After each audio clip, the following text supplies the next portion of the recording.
Добродојдовте на подкастот People in the Kitchen.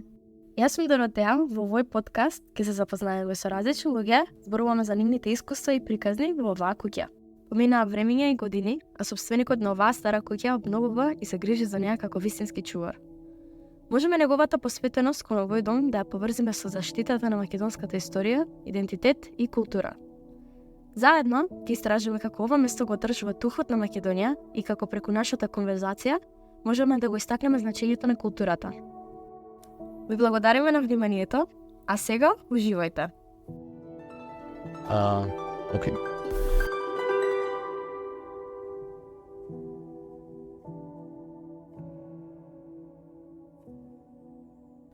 So we are here with Damian, the owner and the mastermind behind this house / ongoing projects of restoration, adding and complementation of the old house. And we would like to ask a few questions. We're very interested about the subject. First, I would like to know, were you originally related to this house? After I buy the house, I realized that I'm connected with this region, but that's not how we started the projects, and I realized that I like to have a house here. And then I find a place and I decided to share it with others, with the project like this and groups. And about the whole process of getting to the house the way it is, can you tell us a little bit how much effort you put? And the old house is always a lot of effort. It's not like a one-man show for sure. It's something that is going to be forever because it's a old house, big house. That's what's how it's going with the centuries. The owners was changing, but the house is here. It's always like new and old in the same time because with every changing, there's a new house, but the base is the same. Actually, this village was destroyed totally in the revolutionary time, 100 years ago, some more. Then rebuilt it, but on the way how these houses are built is from stones and ground, and we rebuild it again. If it's been destroyed with the same stone, with the same materials, you rebuild the house, maybe bigger, maybe a smaller one because you're not in the position to build, but you rebuild with the same materials. The oldest record we have is actually from the 13th, 14th century. Yeah, like 7 years. And can you tell us about maybe some kind of features that initially, right away when you saw the house, made you want to? I first see some symbol or something. I don't know what exactly is because it was in the upper part of the house in the stone. And then we work on the house. I realized that it's actually the stone worker who last time worked 100 years ago in the house, and he made his face with the hat and the mustache and everything, and the date of the construction. I like that moment very much. I found also the cross of the family of this priest house with the generations, and they have also like a cross in the stone and stuff like that. That's very interesting because you find stuff, or some date in some part of the house. I have a lot of marks. Yeah, that's fair. Yeah, actually we do a big job here. Lots of what find here. The hand mark that is in It's mine. that your hand? There, in one certain spot here, Damian, there seems to be a face on the wall.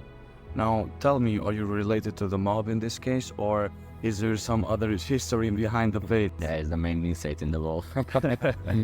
We just mark it. No. Okay. Actually, it's from one old house in my neighborhood in Skopje. I'm born in Skopje, and there was not anymore that much old buildings. Everything was destroyed, and I built that with the new, bigger houses. And I see one old house how it's been on before the destruction there, like a day too, and I just take one part, like piece of face from the facade, and I put it in my new house, on the wall, when we constructed the wall. Now it's just I think it's an interesting feature. That's one of my markers. So maybe this house is almost like mesh up.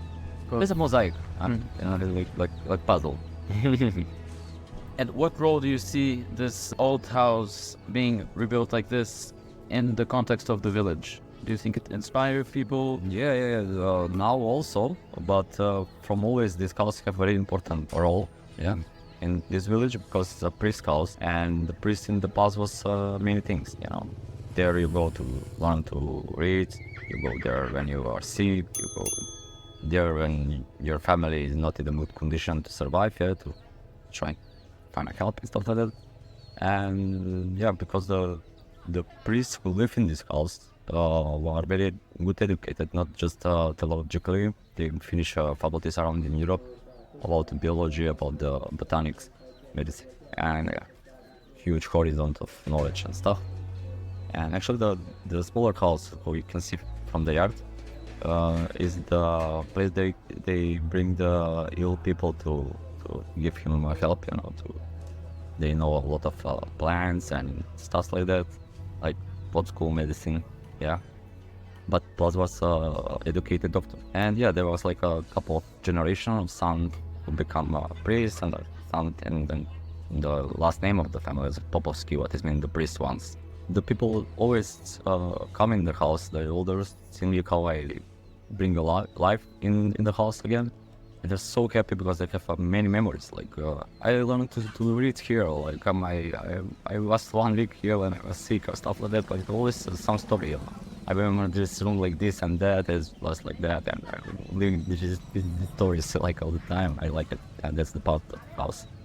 So in a sense, this is not just a house, but somehow has been a hospital, a school, a library. It's a people house, yeah. Like now we have other things we're doing, but still it's full with the people from around the world. Do you see it like being an important cultural center for Ljubojno in the future or in the present? Maybe not the house, yeah, but the energy we like to do it here, like the people who we meet here who come after that, and we try to do some stuff. I think there is the power of the house. But yeah, probably we're gonna have a cultural center who we like to fix it and to make some better place for the youngsters. But the houses have their part.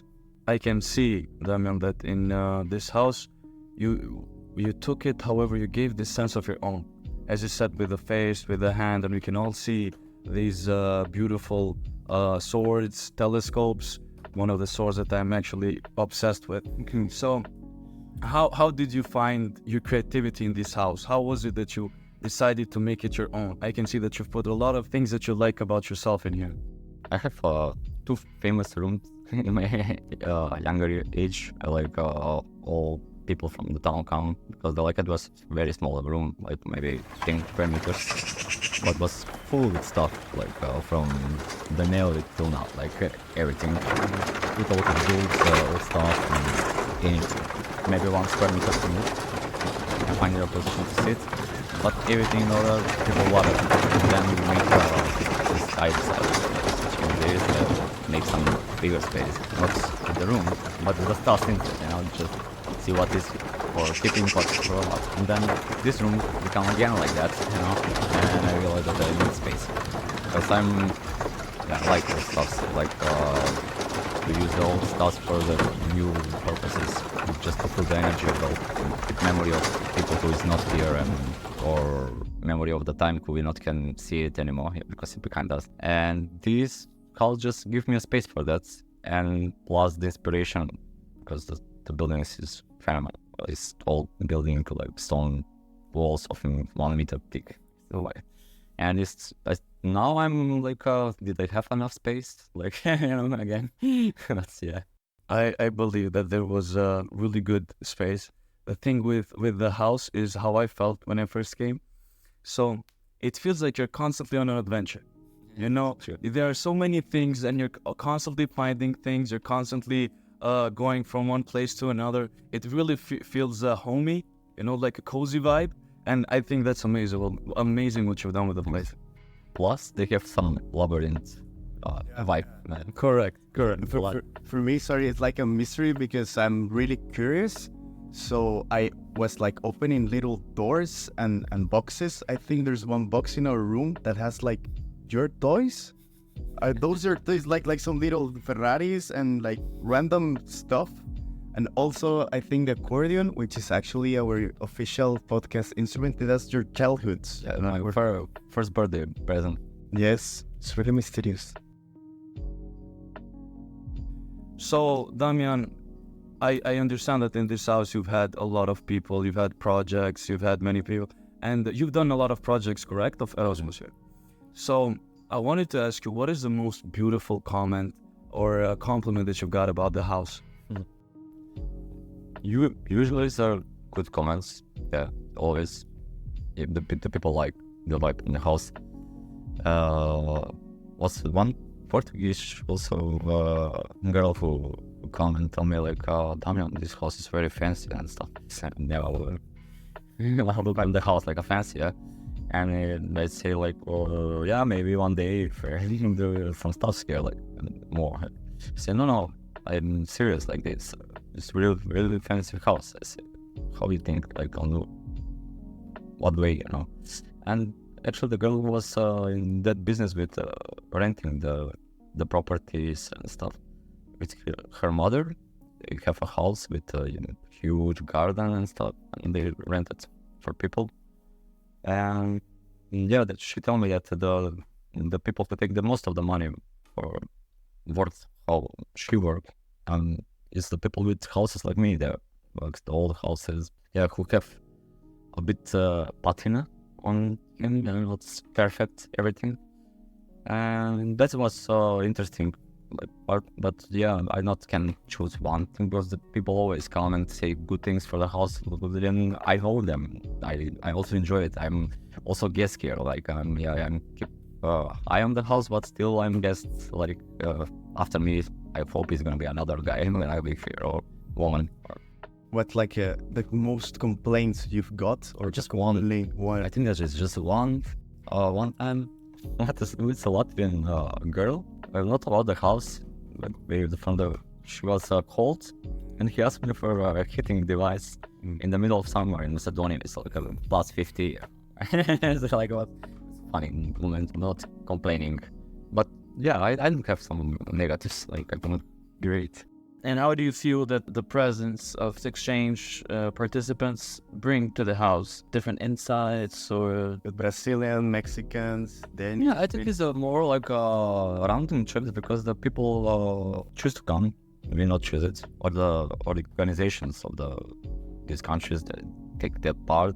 For us, it's important to make a place be nice when the people come. Yeah, and what is before, for me, exactly, is not that much important. But Tell me, broski, what was we understand that you bought the house, but what made you come here and think to yourself, like, this is a place I would like to live in? This is a place I can find my peace? Or what were you thinking before buying this? What were your feelings about it? I'm gonna start like this. Like I remember 2000 and 2001, we've been with the friends here, and I was not been in the seaside till when Yugoslavia collapsed, like in the 1991. Mm-hmm.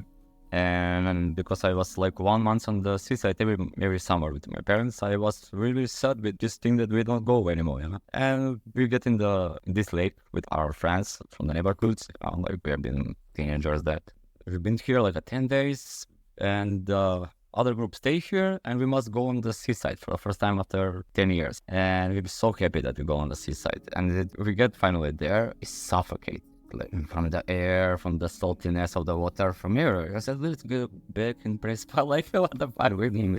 Yeah, that's the first memories of that I like this place. And then we start to make projects here. Like in Ljubojno, we make a square in the center of the village. Then was more projects here.